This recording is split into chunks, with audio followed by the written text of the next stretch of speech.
everyone, in this video we will cover the current affairs. I am Nuzhat Sana. For mobile optimized ebooks, please install GK Today Academy app. You can attend the quizzes on this app for better practice, and after that you can also read the detailed explanation of the questions you have missed. For regular updates, please check our Telegram channel. The link is given in the description box. You can subscribe to it if you find it relevant. For hard copy books, you can visit our website gktbooks.com. Okay. Also, our latest initiative is UPSC Prelims Test Series for 2021 and 2022 in GK Today Academy app. So if you are appearing in UPSC Prelims, you may consider joining this. So now, without wasting any further time, let's get started. So today we'll be discussing most important MCQs for 17th of July 2021. As majority of you were saying to follow the earlier approach, so we will be continuing in that way only from here, okay?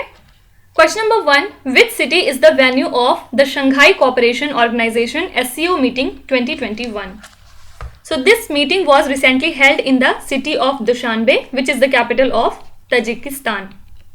So India's External Affairs Minister, who is S. Jaishankar, participated in the meeting representing India, and he urged the organization to stop terror financing. Then apart from him, foreign ministers of Russia, China and Pakistan also attended the meeting, and situation in Afghanistan as well as public health and economic recovery, these type of issues were discussed in the meeting. Now we have seen that in the March month, S. Jaishankar was again at Dushanbe. Why? To attend the 9th HOA IP, means Heart of Asia Istanbul process. Also last year we have seen that India was the host for SCO Foreign Trades and Economic Ministers meeting, and this meeting was held in the last months of 2020 year. Then also India was again host for 7th Justice Ministers meet of SCO. Then apart from it, let's revise some of the host quickly. There was G20 Labour and Employment Ministers meeting few days back, and it was hosted in blended mode by Italy. Then also there was G20 Education Ministers meeting, in which the ministers reiterated the commitment to ensure continuity of quality education in this ongoing COVID-19 pandemic. Then also there was Global G20 Health Summit, and it was again hosted by Italy. Then there was G7 Summit, in which our Prime Minister Narendra Modi has participated, and this event was held in Cornwall, and the host for this event was UK. And do remember that this was the second time when Prime Minister had participated in this event. And also in the same summit, G7 leaders are set to deliver 1 billion extra doses of COVID-19 vaccine by the year 2022 to cover almost 80% of world's adult population. Okay. Can you tell me the name of one such organization, the headquarter of which lies in Shanghai? Please write in the comment section. Question number 2. The Union Cabinet has approved Memorandum of Understanding with which country on cooperation regarding coking coal? So recently the Union Cabinet, which was chaired by the Prime Minister Narendra Modi, has approved this MOU between Ministry of Steel of the Republic of India and Ministry of Energy of the Russian Federation on cooperation regarding coking coal. So here correct answer is option number A. And as we know that coking coal is used for steel making, so it is expected that this MOU shall benefit the steel sector in India by reducing their input cost and cost of steel in domestic market. So apart from it, also remember that Cabinet also approves MOU between India and Denmark for cooperation in health and medicine. Now few days back we have discussed that as per 2020 data, India's total coal production has decreased by 2.02%, which leads to 716.084 metric tons. And do remember that Chhattisgarh registered highest coal production, that is 158.409 metric tons. Also, the top producer of coking coal is Jharkhand. It's not Chhattisgarh. Then apart from it, recently Coal India Limited, that is CIL, has formally engaged Accenture as consultant for digitalization of mining process. So now this tie-up will aim to use data analytic techniques to raise mine processing and efficiency. Also do remember that India is the largest producer of milk globally with an estimated production of nearly 208 metric tons. Question number 3. Northeastern Institute of Folk Medicine is situated in which state? So recently the Union Cabinet has given its approval for changing the name and mandate of NEIFM as NEIAFMR. And what does it stands for? It is Northeastern Institute of Ayurveda Folk Medicine Research. Okay, so the term Ayurveda has been added in it now. And this institute is located in Pasighat, which is in Arunachal Pradesh. And it was established for systematic research, documentation of traditional folk medicines and medicinal practices of the region. Then Arunachal Pradesh is important because here 2 species of monals were sighted together. Then also new species of bird, which is 3-branded rosefinch, was also identified here few days back. Now from northeastern states, do remember that first northeastern state to propose a legislation to protect cattle is Assam. Then in the previous lecture we have talked that Ladakh is the first Indian Union territory to achieve 100% first dose coverage of COVID-19 vaccine. And also NTPC-REL has proposed to set up India's single largest solar photovoltaic project in Gujarat. So these are some of the important things from different states. Question number 4.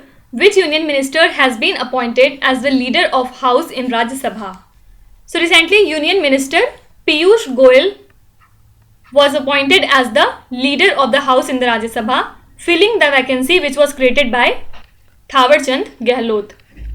Why? Because now he is the governor of Karnataka and hence he has to resign from all the earlier positions. Talking about Piyush Goyal, he is a Rajya Sabha member from Maharashtra and he is also in charge of several ministries which includes Commerce and Industry, then Consumer Affairs, Food and Public Distribution and Textiles. So he will play a key role in ensuring the smooth functioning of the House and better coordination with all the parties. Okay. Now as we know that Union Cabinet has been reshuffled, let's talk about some of it quickly. Our new Health Minister is Mr. Mansukh Mandavia and he is also in charge of Ministry of Chemicals and Fertilizers. And also to remember that earlier Ministry of Textiles was with Smriti Irani, but now it has been shifted to Piyush Goyal. Then next name is Dharmendra Pradhan. Earlier he was the Minister of Petroleum and now he is the Minister of Education, replacing whom? Ramesh Pokhriyal Nishank, because he has resigned from his position. Then there is Jyotiraditya Scindia and he is Minister of Civil Aviation. Then there is Anurag Thakur, who is our Minister of Sports and Youth Development. And earlier this position was held by Kiran Rijiju. Then there is Sarbanand Sonowal, who is our former Chief Minister of Assam and now he is Minister of Ayush, along with Minister of Ports, Shipping and Waterways. Also do remember that Sher Bahadur Deoba has been sworn in as new Prime Minister of Nepal.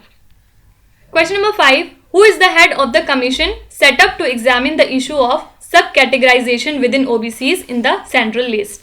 So the Union Cabinet has approved the 11th extension of the term of the commission constituted under Article 340 of the Constitution to examine the issue of sub-categorization within other backward classes in the central list by 6 months, that is up to 31st January 2022. So the commission which took charge on October 11, 2017 is headed by retired Delhi High Court Chief Justice G. Roni. Apart from it, Twitter has appointed recently Mr. Vinay Prakash as Resident Grievance Officer to comply with new IT rules of India.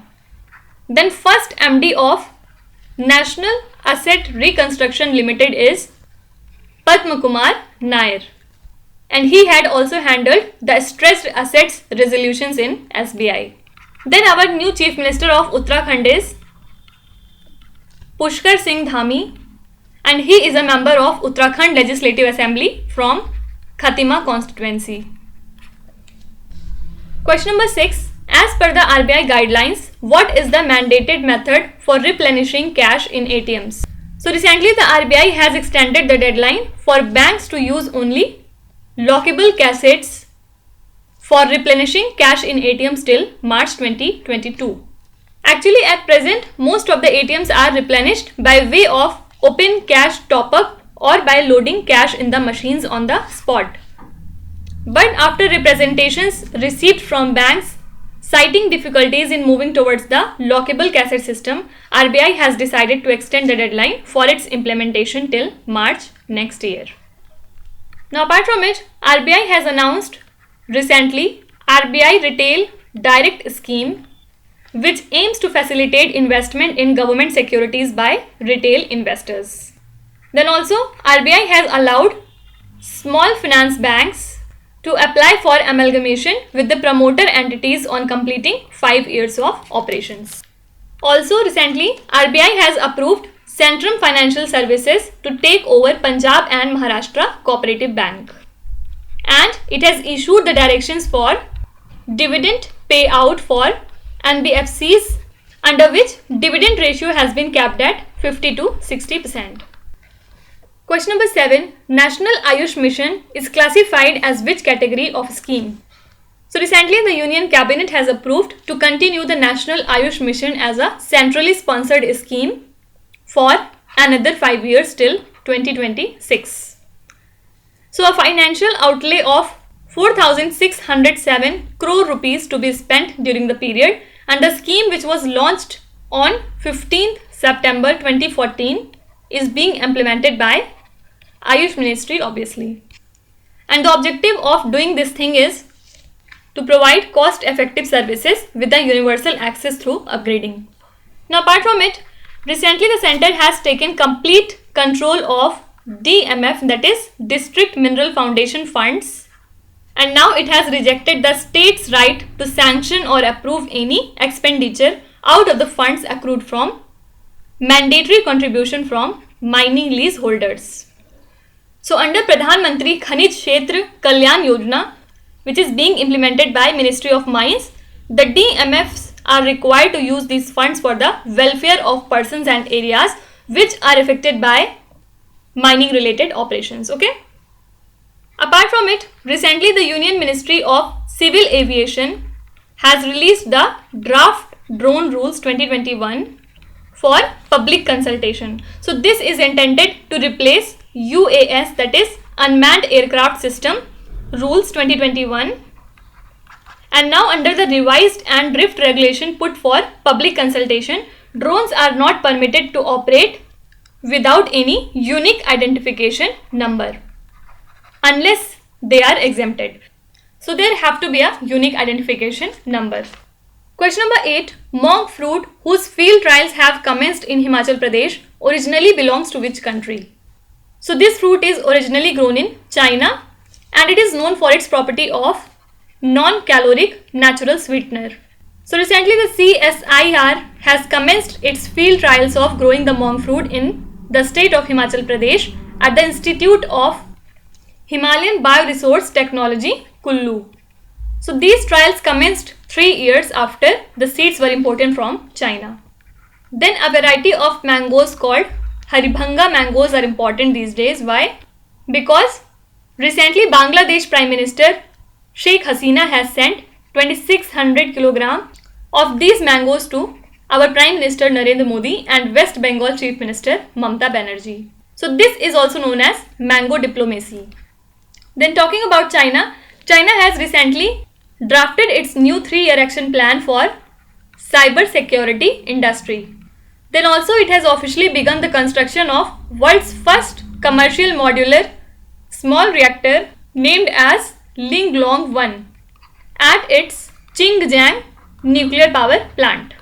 Also, The Mishri variety of cherries from the Kashmir Valley has been exported to Dubai from Srinagar. One homework for you. You have to tell me at least 2 recent news from the space current affairs which belong to China. Question number 9. As per data published by WHO and UNICEF, how many children have missed out their routine immunization in the year 2020? So as per this data, nearly 23 million children across the globe have missed their routine immunization in the year 2020, and this figure is 3.7 million more than 2019 value. So this reflects the global service disruptions due to COVID-19 pandemic in 2020. Now apart from it, as per the State of Food Security and Nutrition in the World report, 811 million people went hungry in the 2020, which is nearly 1/10 of the total world's population. And this report aims to inform on progress towards ending the hunger, achieving food security and improving nutrition. Then there is Soberana 2, which is a COVID-19 vaccine conjugate of the country Cuba. Coming to last question, in which year was the OECD founded? What does OECD stands for? It is the Organization for Economic Cooperation and Development. It is an intergovernmental economic organization which was founded in the year 1961 and it has its headquarters in the Paris. So as per the OECD FAO Agricultural Outlook 2021 to 2030, which has been released recently, the global pulse market would increase by 22 million tons by 2030 from the present level of 92 million tons. And the report further states that the projected increase would come mostly from Asian countries and especially from India.